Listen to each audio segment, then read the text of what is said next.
In Paul Thomas Anderson's There Will Be Blood, what we witness is not merely the rise and fall of an oil tycoon, it is a visual epic of power composed entirely through cinematic language.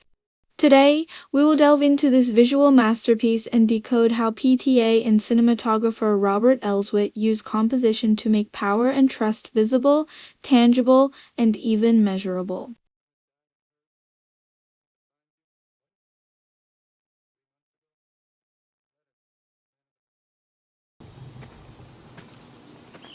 I'm Henry Plainview.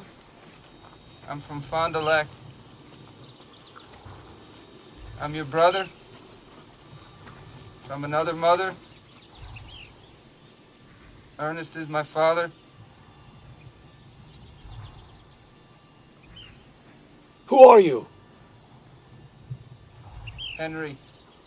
The imbalance of power and the fragility of trust are laid bare in Daniel's first meeting with the man who claims to be his brother, Henry. The camera tracks Daniel as he approaches. Once the frame settles, the two stand at opposite ends of the composition, a split-frame structure that immediately conveys their unfamiliarity. Henry is captured in a medium-long shot, while Daniel appears in a medium shot, giving Daniel greater visual weight and establishing his dominance in the relationship.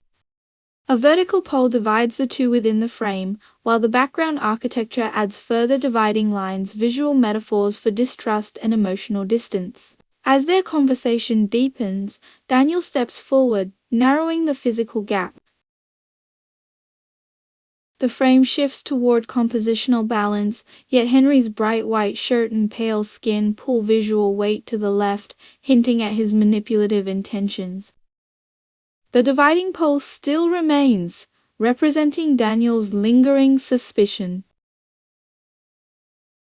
When the mother's letter is handed over, the camera moves in closer. The shot scale tightens, and the spatial barrier is momentarily dissolved, signifying the first crack in Daniel's guarded distrust. Through a single long take, the evolution of their trust is articulated purely through changes in composition.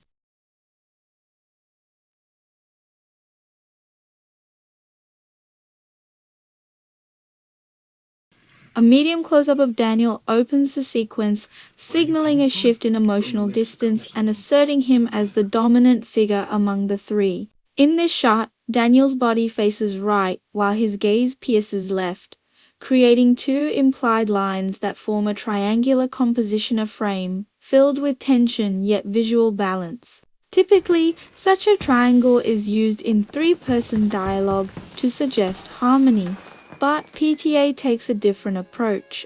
In the following three shots, the characters' heads align along a straight line, not a balanced triangle, and their ascending order within the frame reflects their social hierarchy.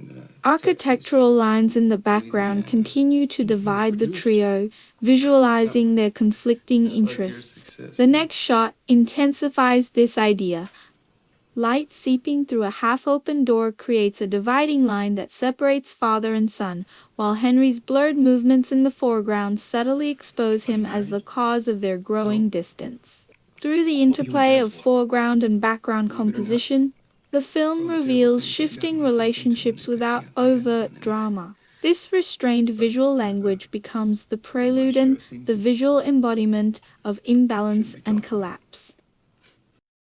Outside, the framing seems to return to balance, but tension lingers. In the glass door's reflection, Henry's mirrored image crosses the dividing line, visually intruding upon Daniel's space, a subtle foreshadowing of betrayal as the imposter brother gains Daniel's trust. The cinematography of There Will Be Blood never settles for mere documentation. It is itself a form of discourse. Every composition, every frame, maps the fluid dynamics of power and trust, how they shift, tilt, and finally ossify into the graveyard of human nature. I'm finished.